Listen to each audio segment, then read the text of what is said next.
Hi guys! Magandang gabi. Welcome back po dito sa Gandara SRU channel for showbiz update. Andito na naman nga po akong muli nagbabalik. Ang nagmamaganda ninyo kachismosang Kimpaw, wala na nga pong iba ang lokaret na si Gandara upang maghatid sa inyo ng latest update and fresh happenings patungkol kina Kim Chiu and Paolo Avellino. And para nga sa gabing ito, ang tatalakayin naman natin at pag-uusapan ay mayroon nga pong kinalaman dito sa pagbabantay ni Paolo kay Kim habang nagpapalit ito. Very magjusawa coded, very happy itong si Paolo na parang pinoprotektahan nga niya ang kanyang prinsesa. Huy, grabe naman nga yun. Anyway, bago tayo mag-start, sa mga hindi pa nakaka-subscribe sa ating channel, pakiclick lang po tayo na subscribe button natin at notification bell na nariyan po sa baba para maging updated kayo at ma-notify tuwing may bago tayong chika at balita hinggil sa Kimpaw. Basta mga balita na may kinalaman kina Kim Chiu and Paolo Avellino, sagot na nga po natin yan. And bilang panimula nga mga Kimpaw, narito at mayroon pong ilan tayong mga comment dito na babasahin mula sa nagdaan nating update. So mula po kay Ma'am Life Matters, maganda rin gabi, shoutout po sa inyo. Why can't some people trust Kim's instinct? She has friends who get information from showbiz gossip and facts. She didn't react harshly in the XL issue, hoping they were not true.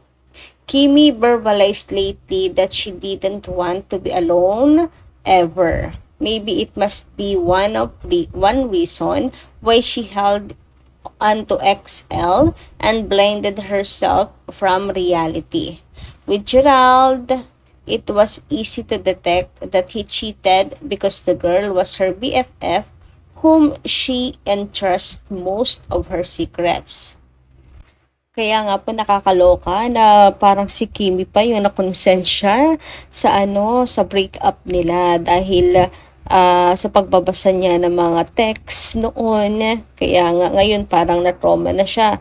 Ayaw po niyang magbasa na at makialam ng phone kasi yun daw yung nangyari nung first relationship niya. O di ba parang si Kim pa yung may cargo, si Kim pa yung nakonsensya. Sa nangyari, dapat sila yung makonsensya kasi syempre di ba pinagkatiwalaan sila ni Kimi.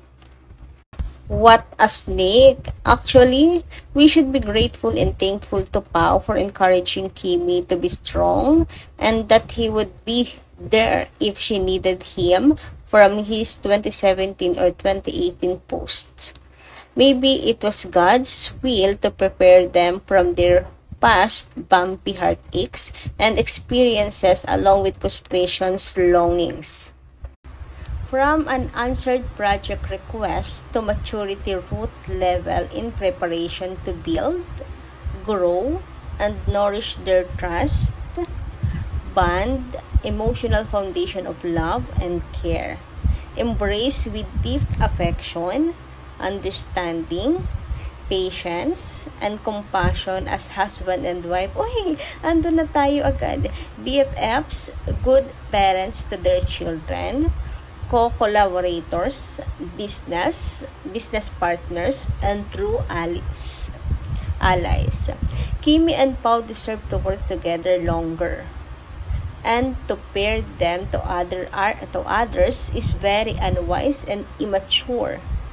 It's been what?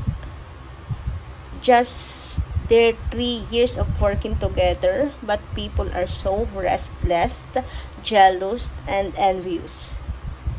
Hold your horses and just accept their fame in working together. Grabe, totoo yan.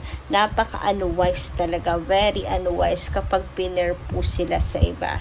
Pero grabe, itong napakahabang tugon na ito ninyo para sa Kimpaw, Grabe.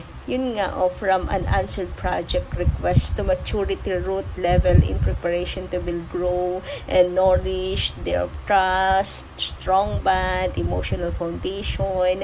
Grabe, sobra. Ang ano na rin talaga, ang layo na rin narating ng Kim Pao. Opo. From dating Paula Avellino na nangangarap lang, di ba, na makatrabaho si Kim, ganto ganyan, tapos eto na sila ngayon. Samantala, ayon naman sa komento ni Ma'am Marlita Aurea Rodriguez, magandang gabi. Good morning, Gandara. Isa lang naman ang pwedeng sabihin sa mga bashers, napakailapera. Una, inggit. Inosente pagdating sa sport. Hindi alam kung ano ang angkop na isusuot. Baka hindi nila alam ang running short at malisyosa at ignorante. Kaya kung makabash, wagas. Walang alam sa mga ganyang sports. Ang alam lang ay mamintas, manira, at kasi nga ignorante. Walang alam. Alam niyo yung pagiging ignorante. Ang papalagpas, yung pagiging, yung walang alam sa sports, di alam yung running sports, running short, pero yung pagiging malisyoso nila, yun ang hindi ko kaya na tanggapin na lang. Binibigyan nila ng malisya, tapos baka nga mga bastos pa. Yun yung masaklap doon. Kakambal ng malisyoso at malisyosa ay ang pagiging bastos. Kaya, mas okay na sa akin yung, okay, mga ignorant sila. Kailangan lang ng paliwanag. Pero kung talagang mga bastos ay talagang masarap pong pagsasampalin. Samantala, ayon naman po kay Ma'am Virgie Namok, magandang gabi. Mali din minsan si Kim, hindi din niya iniisip kung ayos na lang ba ang ginagawa niya sa sarili. Kahit tuloy si Pao napapahamak dahil sa kanya. Bakit po napahamak si Paolo? Paano si Paolo? Parang wala naman ako nakikitang pangbabatikos kay Paolo lately. Paano po napahamak si Paolo? At the same time, paanong hindi nag-iisip si Kimi? Anong mali ba? Ano bang mali kay Kim? Ano bang mali na ginagawa niya sa sarili niya? Wala naman po akong makita. Ano bang mali sa pagiging masipag? Anong pagiging mali? Or baka tungkol naman sa shorts to. Anong mali po sa suot ni Kim? Wala po kaming nakikitang mali, Ma'am Virgie. Anyway, ayun nga. Sana malaman nyo na meron po talagang angkop na kasuotan, kagaya po ng sportswear. Ayan. Sana po ay maliwanagan ang lahat dyan. Okay, speaking of Paolo Avellino, since nadawit din naman si Paolo, dinadawit nyo, pag-usapan naman po natin ang pag-aalaga ni Paolo kay Kim. Grabe, eto na nga po. Alam ko ikakikilig niyo yung balita natin to. Nakikita niyo ba si Paolo Chan? Chan sa gilid. Sa tabi pala ng car na nakabantay. Si Kim Chiu po kasi nasa loob. Parang nagpapalit ng damit. Kasi kung makikita nyo, paglabas ito. Ayan, iba na yung damit dito ni Kimi. Ayan ha. Yan, sinasara niya yung pinto dito. Iba na yung damit niya dyan. So, ibig sabihin nagpapalit ang damit si Kim doon at nakabantay si Papi Paolo. Narito yung video guys. Oh, ayan, di ba? Oo, nakabantay si Papi. May mga lalaki din kasi talaga sa paligid naman nga. Ayan, may lalaki. Yung kaya nakabantay si Paolo Avellino. O okay lang si Kim, ganyan. Ayan, naka-check siya. Paglabas ni Kim, iba na yung damit niya. Di ba? Pero may nag-comment doon, may kinuha lang daw sa car si Kimi. May kinuha lang daw siya sa car pa. Sinamahan siya ni Paolo. And kung ano pa man mang ginagawa ni Kim siya doon, wala pong problema. Ang importante nandun si Paolo kahit pumasok or may kunin. Kahit saan pumunta si Kim, nakasunod talaga siya. Di ba? Yan ang ibig sabihin nun. Yan ang pinaka-importante sa lahat. Yung sila po ay you beside me always. Ayan no, kita nyo naman na lagi po silang magkasamang dalawa. Lagi magkatabi, nagpapahinga, oras ng event, or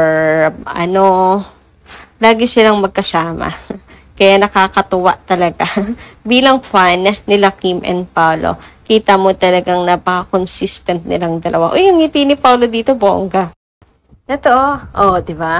Ngiping in love yan. Nakatingin lang siya kay Kimi na habang namimigay ng laureate. Grabe. In love siguro siya at natutuwa na ang bait talaga ng asawa niya. Hoy, asawa talaga. Anyway, guys, hanggang dito lang po muna aking update, ano? Maraming salamat po kayo sa inyong pakikinig. Kita-kits po muli tayo sa mga susunod nating chikas. Marami pong salamat.